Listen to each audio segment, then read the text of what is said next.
Amigos, buenas noches, bienvenidos a 24 horas, día de agresiones. Esta mañana en el Ágora de la Casa de la Cultura, la CONAIE mantuvo retenidos a periodistas y policías durante varias horas.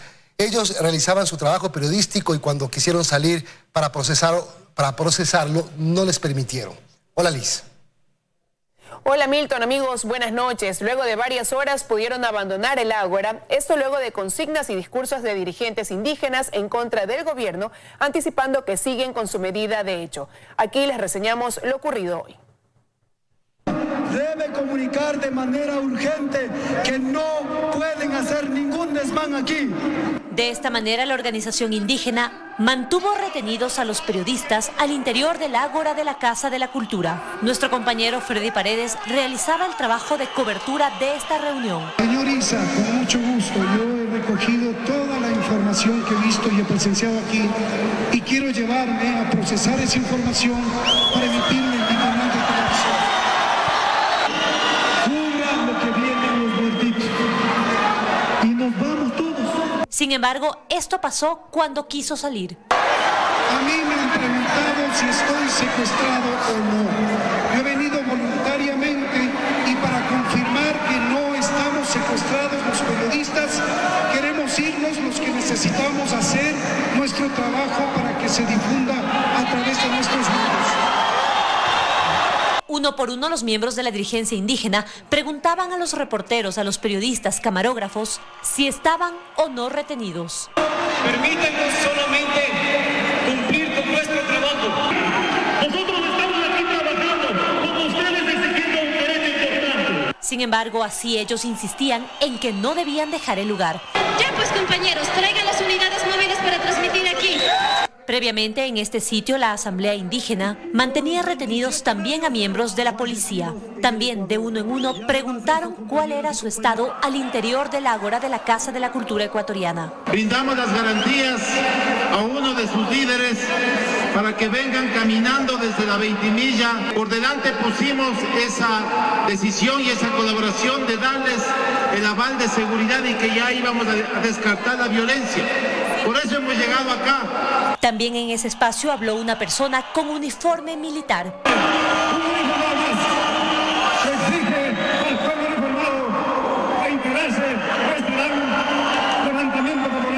Al respecto, el Ministerio de Defensa emitió un boletín en el que dice que no pertenece a las Fuerzas Armadas y rechazan enfáticamente que el ciudadano represente y hable en nombre de quienes conforman a la institución. Estamos pidiendo que se una al pueblo, compañeros. ¿Sí o no? Así, mediante la retención, ellos exigían cobertura a los equipos periodísticos. En la Amazonas.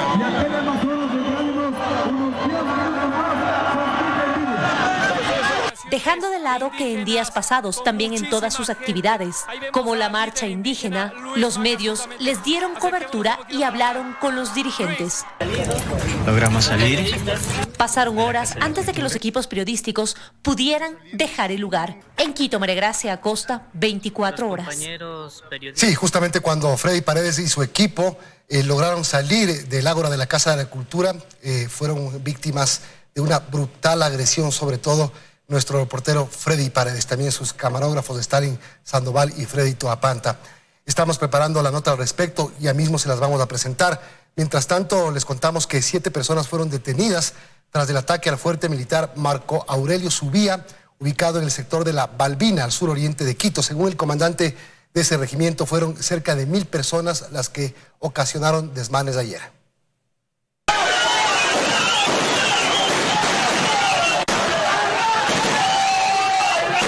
No se trataba de una manifestación pacífica. La intención de quienes llegaron hasta los exteriores del fuerte militar Marco Aurelio Subía durante la tarde y noche del miércoles era ingresar rompiendo todas las seguridades.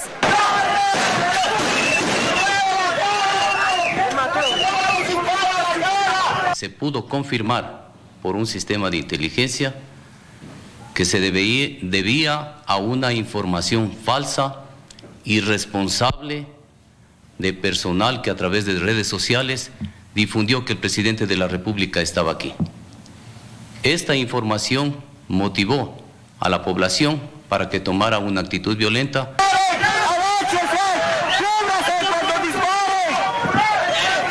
momentos de tensión se vivieron entre militares, manifestantes y vecinos del sector. En este regimiento militar se encuentran las unidades de ingeniería y aviación, aeronaves y material bélico que estaban en riesgo. La policía llegó y enseguida una espesa capa de humo y olor a gas lacrimógeno cubrió el sector. Acá le viene el humo, Ramírez, allá viene el viento, ven para acá.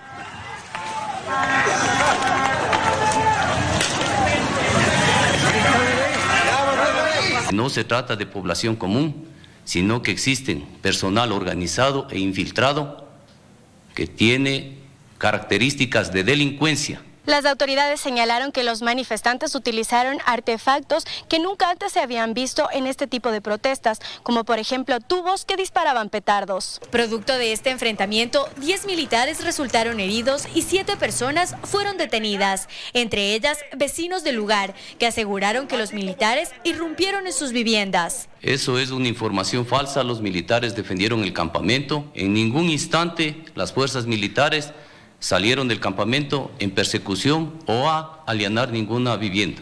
Por ahora, el fuerte militar de las Malvinas reforzó su seguridad para evitar posibles nuevos ataques. En Quito, Belén Merizalde, 24 horas.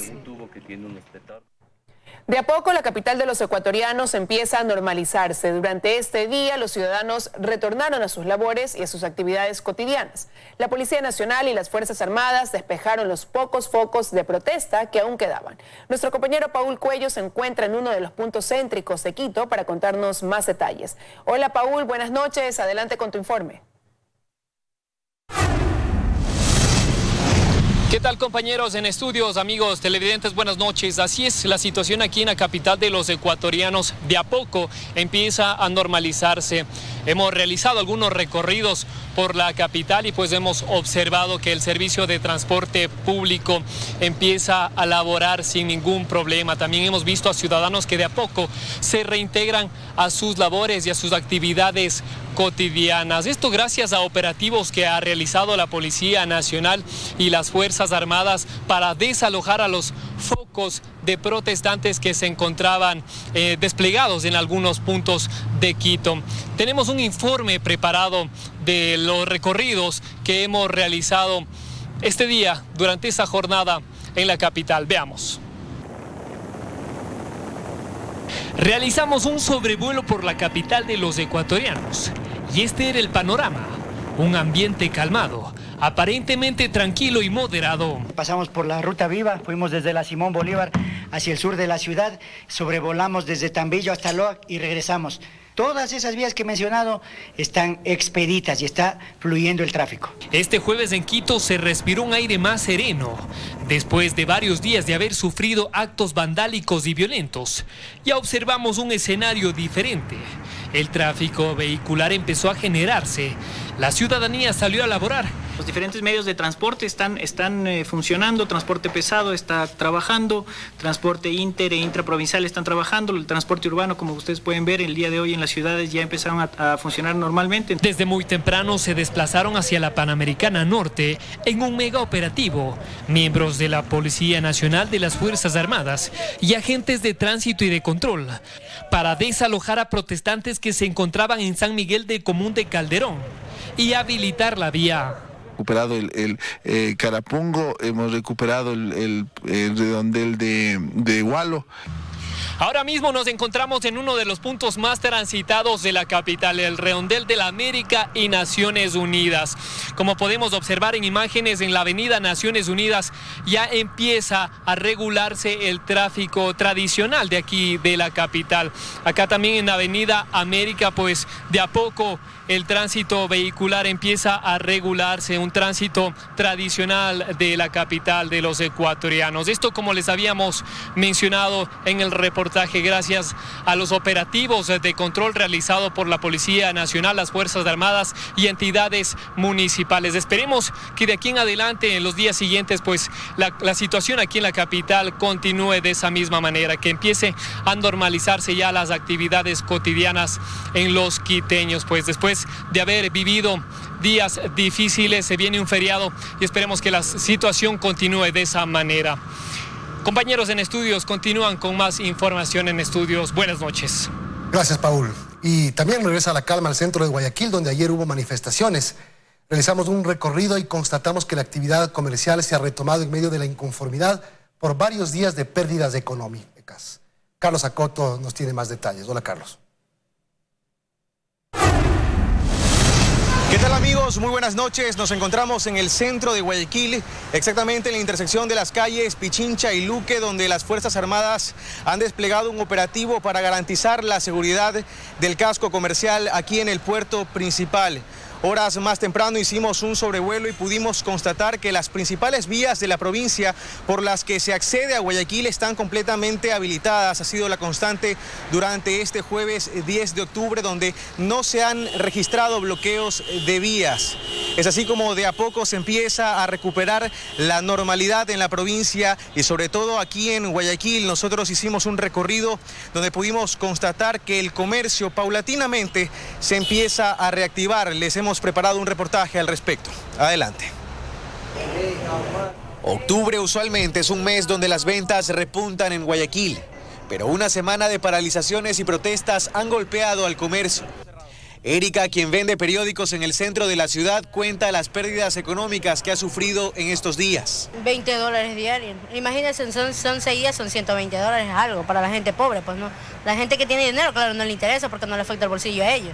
Para nosotros sí. Lo mismo cuentan Javier y Agustín, quienes venden botellas de agua. Preguntan, ¿hasta cuándo? Un momento de paz, ya me imagino que en la fiesta de Guayaquil, ¿cuánto no se pierde? ¿Hasta cuándo va a estar con ese paro? Y es que las matemáticas de la calle no mienten. Falta de ventas es igual a menos ingresos. Todos queremos trabajar, pues. Hay bastante deuda. Claro, hay que pagar la luz, igual. Con esto que ha pasado, igual tenemos que pagar la luz y el agua. No es que porque ha habido esto no nos van a cobrar. Pero este jueves la ciudad amaneció con un poquito más de esperanza que ayer. Así lo cuenta Alexandra, quien en su silla de ruedas vende billetes de lotería. Tras casi una semana en casa, hoy retoma sus ventas. Recién salgo a trabajar hoy día, que ya sé que ya se ha normalizado el paro. Y es que si el panorama económico va a cambiar, dice don Sixto, más vale que nos coja trabajando. No, pues si no hay trabajo no hay dinero, y si no hay dinero no se come. Que todo regrese a la calma, que con el problema no hagamos nada. Hay que agachar el hombro en esta situación de crisis, hay que agachar el hombro. Y bien, reiteramos, a esta hora de la noche las Fuerzas Armadas han desplegado un operativo aquí en el centro de la ciudad para garantizar la seguridad de la ciudadanía. Eso es lo que podemos reportarles, amigos. Seguimos con mucha más información desde estudios. Buenas noches. Buenas noches, Carlos, para ti también y gracias por ese reporte. Y el presidente de la República, Lenín Moreno, realizó varias actividades hoy en Guayaquil. Joana Ramos se encuentra en el gobierno zonal y nos cuenta los detalles. Joana, buenas noches, adelante. Buenas noches, compañeros. Larga jornada, pero sobre todo indignante por la violencia con la que se ha actuado.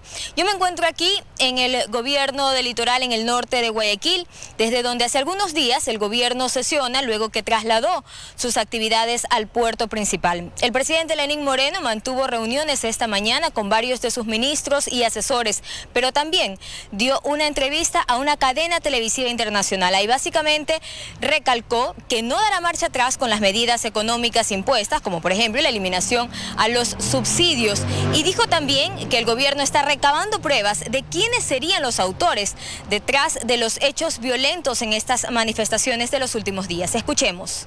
Usted siempre nos atiende. Fue un diálogo de casi 20 minutos a una cadena televisiva internacional. En él, el presidente Lenín Moreno, que despacha en Guayaquil hace varios días, defendió nuevamente la decisión tomada de eliminar los subsidios a los combustibles, aunque dijo estar dispuesto a ceder algunos espacios. A los sectores indígenas, para indicarles de que estamos dispuestos a ceder muchísimos espacios, a utilizar esos recursos para el desarrollo del campo, al cual desde hace largo rato no se les regresa.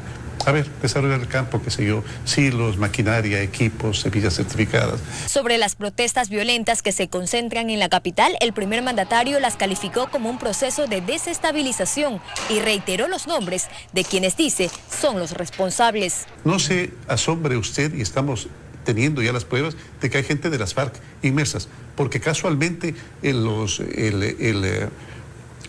sistema, el método, la metodología que utilizan es casi exactamente igual. Ninguna duda de que existen venezolanos, venezolanos enviados por Maduro porque están presentes allí en las tomas. Y ninguna duda de que están los inmensos recursos que le robaron al pueblo ecuatoriano en la década anterior, estos sinvergüenzas que ahora se llaman correístas. La eliminación a los subsidios no se levantará, recalcó, pero volvió a insistir en el diálogo. Pero se ha manifestado, sí, diálogo, pero primero paz. Primero que los ciudadanos estén en paz, que las ciudades estén abastecidas y que no se esté amenazando con matarlos de hambre. Eso, bajo esas circunstancias no puede haber diálogo. Dos personas que están golpeando no pueden estar hablando de paz al mismo tiempo. Se tiene previsto que Moreno continúe en Guayaquil al menos hasta mañana. Nosotros les tendremos toda la información en las emisiones de este viernes. Damos paso a estudios. Buenas noches. Hoy en el Ágora de la Casa de la Cultura en Quito, precisamente al salir de la cobertura en ese lugar, nuestro compañero Freddy Paredes fue atacado. Tras 5 minutos de gritos e insultos, un hombre lo golpeó por la espalda con una piedra en la cabeza. Freddy resultó con dislocación de hombro y rotura de su cabeza. Este es el instante en el que este hombre de abrigo azul con naranja y calentador azul lanza la roca que pega fuerte sobre la cabeza de Freddy. Él cae, sangra y convulsiona en el piso. Pero lo cierto es que para nuestro equipo periodístico fueron 5 minutos en medio de gritos, insultos y golpes. Este es el momento en el que Freddy Paredes, acompañado por su camarógrafo Freddy Tuapanta y nuestro asistente Stalin Sandoval, salen del Ágora de la Casa de la Cultura. ¡Dale, sinvergüenza! Caminan en medio de lo que al inicio son gritos, con frases ofensivas. A los costados hay no más de 3 personas que intentan protegerlos. Pero la multitud sigue, lanza agua y botellas sobre los camarógrafos.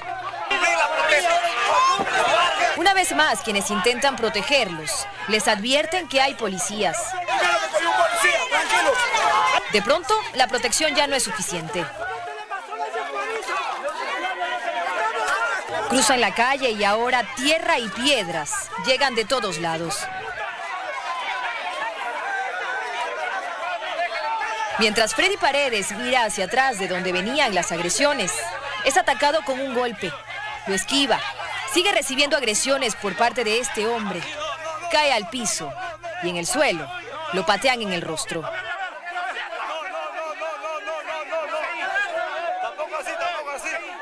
Nuestro compañero logra ponerse de pie e intenta avanzar una cuadra más, pero la multitud lo sigue. Lo que se escucha después son los gritos de quienes observan lo que iba a pasar. Lo siguiente que logra captar la cámara es ya nuestro compañero en el piso, convulsionando, pálido y sangrando. Pero este otro video pudo registrar el instante en el que se ve al hombre con chompa azul con naranja y pantalón azul, que lanza la piedra. El mismo hombre con la misma vestimenta que minutos antes, por la espalda, atacó a Freddy Paredes. Quien graba el momento lo persigue y pide que lo detengan. Pero la multitud, y específicamente esta mujer, se oponen. Le dio un pedazo al señor de la Amazonas. Aquí está otro ángulo, donde quienes estuvieron allí lo reconocen como la misma persona que antes de lanzar la piedra ya había atacado a nuestro compañero. Si ve el que está ahí de tomate con azul. Ese de ahí, ese que está ahí pegándole en el suelo, ahí si ve el de pegado a la hierba. El de acá. Sí, él es el que le quiso pegar y después ya le lanzó el piedrazo. Luego, en un video difundido por redes sociales, apareció el que sería el mismo hombre, en medio de un grupo de indígenas, siendo interrogado. ¿Cuál es su nombre? ¿Qué pasó? ¿Quién les está atacando? ¿Los indígenas o infiltrados? Donde confesó que fue él quien realizó la agresión. Bueno, fue un momento de coraje y solo. Frente de todos dio su nombre, José Manuel Guacho Anilema. No, estamos protegiendo. Ya le respondí estamos protegiendo. Sin embargo, hasta el momento no está detenido. Freddy Paredes fue trasladado a un hospital. Presenta rotura de cabeza y hombro dislocado. Está esa situación bajo control. Insisto, es una agresión brutal la que ha recibido y Teleamazonas está hablando con los abogados para, en su momento y de forma inmediata, poner una denuncia en la Fiscalía, porque como decía hace un momento, evidentemente esto es un intento de asesinato, de homicidio, y los responsables tienen que ser sancionados. Por lo demás, creemos que es momento de que la gente se dé cuenta de que esta barbaridad que está sucediendo, esta confrontación tiene que parar. Hacemos desde aquí, para lo que pueda servir, un llamado para que se depongan posiciones, se dialogue y se solucione este problema que afecta a todos los ecuatorianos en varios sentidos y que las cosas lleguen a un buen término para todos nosotros. Luego de recibir la atención médica respectiva, nuestro compañero abandonó el hospital. Ante que son gajes del oficio, yo creo que siempre hay responsables de esto. Yo quiero responsabilizar a la alta dirigencia de la CONAIE, al señor Jaime Vargas, por la seguridad mía y por la seguridad de todos los periodistas que estamos cubriendo las manifestaciones y este paro a lo largo de los últimos 8 años, y al gobierno, pero de ninguna manera puedo yo tolerar, aceptar en este caso que me golpeen a mí o que golpeen a cualquiera de nuestros compañeros periodistas. Somos más de 50 los periodistas que hemos sido agredidos, vejados, nos han correteado, indígenas o no, pero esa es la suerte que nos ha tocado correr en medio de una cobertura periodística. Bastante que son gajes del oficio, yo creo que siempre hay responsables de esto. Yo quiero responsabilizar a la alta dirigencia de la CONAIE, al señor Jaime Vargas, por la seguridad mía y por la seguridad de todos los periodistas que estamos cubriendo las manifestaciones y este paro a lo largo de los últimos 8 años, y al gobierno, pero de ninguna manera puedo yo tolerar, aceptar en este caso que me golpeen a mí o que golpeen a cualquiera de nuestros compañeros periodistas. Somos más de 50 los periodistas que hemos sido agredidos, vejados, nos han correteado, indígenas o no, pero esa es la suerte que nos ha tocado correr en medio de una cobertura periodística. Dayana Monroy, 24 horas. El Amazonas condena de la manera más firme la retención de policías y comunicadores de distintos medios que cubrían esta mañana la reunión de la dirigencia indígena con sus bases en el Ágora de la Casa de la Cultura. En particular, rechazamos la violenta agresión perpetrada en contra de nuestros compañeros Freddy Paredes, Freddy Toapanta y Stalin Sandoval. A ellos, toda nuestra solidaridad, respaldo y nuestro apoyo frente a las labores periodísticas que han realizado durante todos estos agitados días en el Ecuador. El Amazonas seguirá siendo un esfuerzo permanente, cotidiano, muchas veces en medio del fragor de acontecimientos en pleno desarrollo, por realizar una cobertura periodística objetiva, pluralista y comprometida con lo que considera altos valores del país: la democracia, la libertad, la estabilidad y la paz. El Amazonas acepta discrepancias y críticas a su línea editorial, pero no puede admitir agresiones y violencia en contra de nuestro equipo. Hacemos un llamado a todos los actores sociales y políticos, gubernamentales y estatales, para que contribuyan a que el Ecuador salga fortalecido, reconciliado en sus diversos intereses, con una mayor capacidad de diálogo y entendimiento de este difícil trance histórico por el que atraviesa. Este objetivo demanda de todos, sin excepción, ser capaces de diferenciar y discernir entre actos legítimos de protesta y malestar social y acciones violentas y destructivas que quieren sembrar el caos político y gubernamental y ahondar la enemistad entre los ecuatorianos. Continuando con las noticias, les contamos que la Función de Transparencia y Control Social, mediante un comunicado, hizo un llamado al diálogo directo e inmediato entre el presidente de la República y los dirigentes de movimientos indígenas y sociales. Además, puso a disposición la acción del organismo para propiciar un reencuentro nacional en procura del mantenimiento del orden democrático y la paz social. Hacer un llamado a las autoridades competentes a precautelar y proteger la vigencia de las libertades y los derechos ciudadanos, resguardando su integridad, a fin de evitar confrontaciones y enfrentamientos violentos entre ecuatorianos. Así también, la protesta legítima debe encauzarse de manera pacífica y dentro del marco jurídico vigente. El ministro de Producción, Iván Montaner, llegó la tarde de este jueves, nuevo vuelo con víveres y medicinas para para abastecer Cuenca ante la escasez de productos debido al bloqueo de vías. En esta ocasión se trata de 12 toneladas de alimentos, en su mayoría frutas. En este momento estamos trayendo alimentos perecibles, no perecibles, que son muchos de los contingentes que estamos apoyando a Cuenca. La empresa privada está junta, hay donaciones para muchos sectores y estamos activando otras empresas privadas que vamos a establecer corredores de tránsito para traer no solo alimentos a Cuenca, sino también desde Cuenca. Ahora también de Cuenca vamos a sacar productos para Quito, para Machala, para Puerto Viejo, porque es tarea del gobierno garantizar la proveeduría de alimentos, no a la especulación, no a la mentira, no a la desinformación. Es mentira que por el alza del combustible vamos a permitir que se extorsione a la gente. La ministra María Paula Romo hizo una evaluación reciente de los últimos hechos de esta jornada. Tomamos contacto con nuestro compañero Fausto Yepes, quien se encuentra en la Comandancia General de Policía, para que nos dé más detalles. Hola Fausto, adelante con la información. Buenas noches.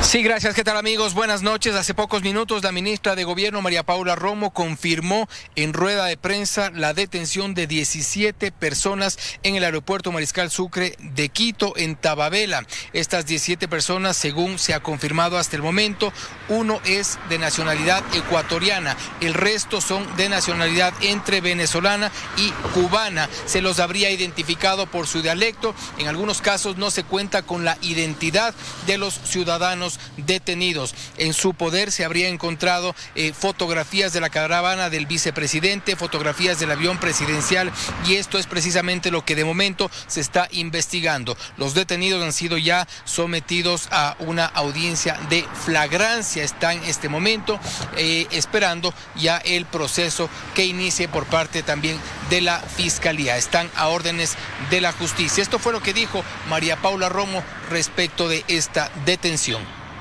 Mientras estaba próximo a aterrizar el vicepresidente de la República, en controles de rutina por seguridad de la llegada del vicepresidente, se identificaron algunas personas sospechosas, y cuando se empezaron a pedir papeles, resultaba que muchos de ellos no tenían identificación. En su poder se encontraba información sobre el traslado del presidente y del vicepresidente.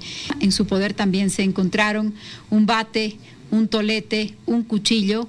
Todos se movilizaban en parejas, todos en carros alquilados, y tenían una cantidad de aparatos celulares que superaba el número de personas que se encontraban ahí. Y bien, asimismo la ministra de Gobierno, María Paula Romo, se refirió a un tema que ha conmocionado a la opinión pública durante las últimas horas, y es el ataque que sufrió nuestro compañero Freddy Paredes por parte de supuestos manifestantes en el sector del Ágora de la Casa de la Cultura. La ministra de Gobierno ha informado que se trabaja ya en la identificación de él o los agresores de Freddy Paredes, y el proceso de investigaciones avanza. Gracias a los videos y las fotografías de las personas que se encontraban en los alrededores, tenemos los rostros de quienes habrían sido los agresores del periodista Freddy Paredes esta tarde.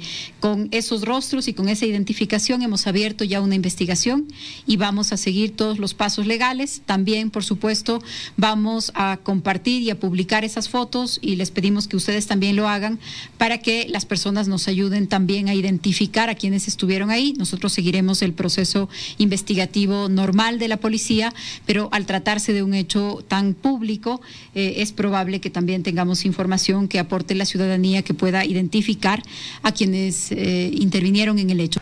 Finalmente, María Paula Romo ha hecho un balance del número de detenidos hasta este momento en lo que va de estos 8 días de protesta. Se ha referido a que hay 657 personas aprehendidas. Muchas en las últimas horas han sido ya liberadas por parte de las autoridades, una vez que no se han encontrado elementos para que justifiquen que permanezcan en calidad de detenidos. Además, recalcó que se trata de hechos atípicos a varios de los ocurridos durante las últimas manifestaciones. Tiene que ver, por ejemplo, con el ataque a las instalaciones de la Contraloría General del Estado y el ataque a un cuartel militar.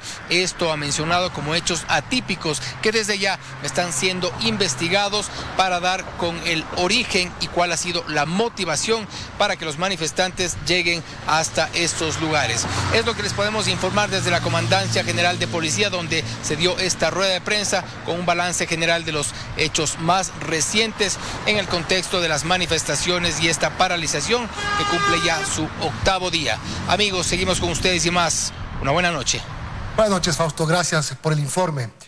Y se reactiva el comercio en Durán, provincia del Guayas, lugar donde se registraron enfrentamientos en días pasados. El puente de la Unidad Nacional está ya habilitado. A las 6 de la mañana ya se podía ver imágenes del puente de la Unidad Nacional en libre circulación, todos sus carriles habilitados, sin mayor novedad, lo que permitió que tanto de San Borondón a Durán y viceversa, los ciudadanos lleguen a sus destinos sin mayor inconvenientes. Importantísimo, como usted ve, la ciudad poco a poco retoma su calma. Hemos estado pasando con muchas dificultades y usted sabe que hay que trabajar, hay que cumplir porque uno tiene una familia que mantener.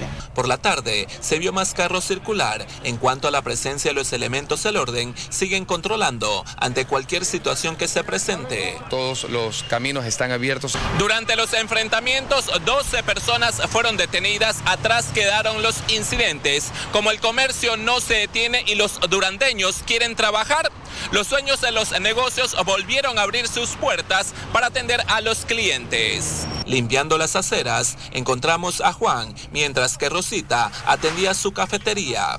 Hoy día estamos más tranquilos. Otros negocios como mueblerías, farmacias, restaurantes, hasta las gasolineras están abiertas al público en todos sus horarios. Uno tiene que trabajar para comer, si no, no come. Debemos de ponernos la mano al corazón y salir adelante ya, dejar estas cosas. Y ahora veo que ya está trabajando normal y eso es bueno, ¿no? Sí, eso es bueno para la productividad porque realmente a todos nos perjudica el paro. Los habitantes y comerciantes de la ciudad ferroviaria se levantan con positivismo, dejando a un lado el pasado. Paul Tutibén, 24 horas. El alcalde de Cuenca, Pedro Palacios, declaró en emergencia a la ciudad. Los destrozos en el centro histórico, la falta de transporte público, la escasez de gas y la suspensión de la recolección de basura por el cierre de vías obligaron a tomar esta decisión. Son los daños y destrozos que dejó la jornada de protestas de este miércoles en el centro histórico de Cuenca. Esto obligó al alcalde de la ciudad, Pedro Palacios, a declarar la emergencia. Hemos visto conveniente realmente generar este estado de emergencia, declarar el estado de emergencia al Cantón Cuenca para precautelar los servicios básicos para la ciudadanía, para poder trabajar. Desde muy temprano este jueves, trabajadores municipales y ciudadanos se unieron para retirar los escombros y limpiar las calles. No podemos permitir que Cuenca esté así, que Cuenca esté destruida, por lo menos un granito de arena. Otra de las preocupaciones es la crisis sanitaria. Y es que los recolectores de basura no han podido cumplir con sus labores desde inicios de semana, puesto que las vías que conducen al relleno sanitario siguen bloqueadas. No estamos recogiendo la basura, así que un llamado a todos los ciudadanos, por favor, a que no saquemos la misma. En tanto, varios gremios esperan que se habiliten las vías para retomar sus actividades diarias. Necesitamos trabajar, necesitamos producir, los estudiantes necesitan estudiar, las personas necesitan vivir la vida diaria. De su lado, el prefecto de la SUA, Yacu Pérez, solicitó se dé paso en las vías estatales a los vehículos de emergencia, a los que transportan alimentos y gas. Para que no se queden sin artículos de primera necesidad los mercados de Cuenca. Dejemos de pasar a aquellos que vienen con medicinas. Para horas de la tarde se anuncian nuevas protestas. En Cuenca, Iván Rodríguez, 24 horas. Algunas cooperativas de transporte intentaron restablecer el servicio en la terminal terrestre de Guayaquil, pero todavía es imposible llegar hacia Manabí y puntos de la sierra, mientras que la transportación de carga ya ha logrado acceder al norte del país. Los establecimientos comenzaban a abrir, las personas a llegar y las boleterías a vender. Parecía que la terminal terrestre de Guayaquil volvía a la normalidad, pero no por mucho, pues algunas cooperativas se vieron obligadas a devolver el dinero que cobraron por los pasajes. Hizo la devolución ahorita que están las vías cerradas. O sea, nuevamente le dijeron que estaba la vía cerrada. Sí. Confirmaron que estaba cerrada la vía. ¿En qué tramo le dijeron? En la Arcili. A Juan le toca sumarle un día más a los 7 que lleva intentando llegar a Quito. No se sabe, sigue indefinidamente. 12 de las 92 cooperativas de la terminal terrestre de Guayaquil están funcionando. Como en días pasados, es imposible llegar a Manabí, a la sierra. A este último punto por problemas en la vía Quevedo. Tenía noticias de parte de la dirigencia de la cooperativa de que la transportación había dicho que ya estaba normalmente para laborar, pero lamentablemente en ese sector de Quevedo o la vía que va para Quito por el lado de Quevedo Daule se encuentra aún cerrada. Mientras que las cooperativas que venden boletos lo hacen ya con una nueva tarifa. Se están vendiendo las tarifas con un 32% de incremento, excepto, como dice la resolución. Por ejemplo, a Machala pasó el pasaje de $6.25 a $8.27. Otro sector de la transportación que ya cuenta con nueva tarifa es el de carga pesada. El incremento es de alrededor del 30% por flete. El aumento ya fue autorizado. En este oficio, el Ministerio de Transporte informa que la Agencia Nacional de Tránsito no ha fijado tarifa para el transporte pesado, por lo que dispone a las operadoras no aumentar más del 30% en el precio del flete que corresponde al costo de operación. Es decir, un flete con destino Guayaquil-Quito pasa de $700 a $910. Con la habilitación de varias vías, la transportación pesada ha logrado llegar al norte del país y al sur en algunos casos. Cerca de 111 vías estaban inhabilitadas. La cifra se redujo a 81 vías cerradas. Además, se restableció el servicio de transporte en Cañar, El Oro, Esmeraldas, Manabí y Santo Domingo. 43 operadoras de transporte interprovincial e intercantonal han restablecido el servicio. Dayana Monroy, 24 horas.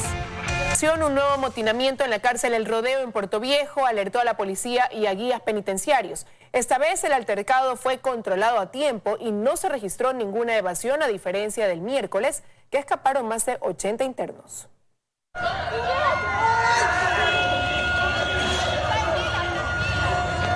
Encendida la alarma que anunciaba un altercado dentro del Centro de Rehabilitación Social Rodeo de Puerto Viejo, unidades de la policía se activaban.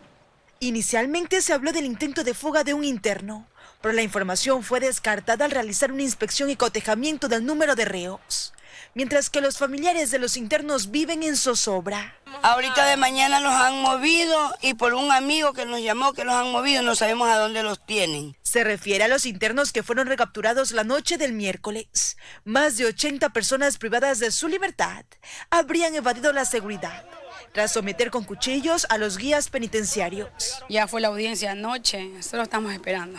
Aún sigue la búsqueda intensa para dar con los prófugos, quienes cumplían penas por violación, asesinato, tráfico de droga y robo. Quienes estaban próximos a cumplir sus sentencias deberán quedarse de 1 a 3 años en este centro reclusorio. Las autoridades no han emitido ningún tipo de información sobre estos 2 eventos, ocurridos en menos de 24 horas.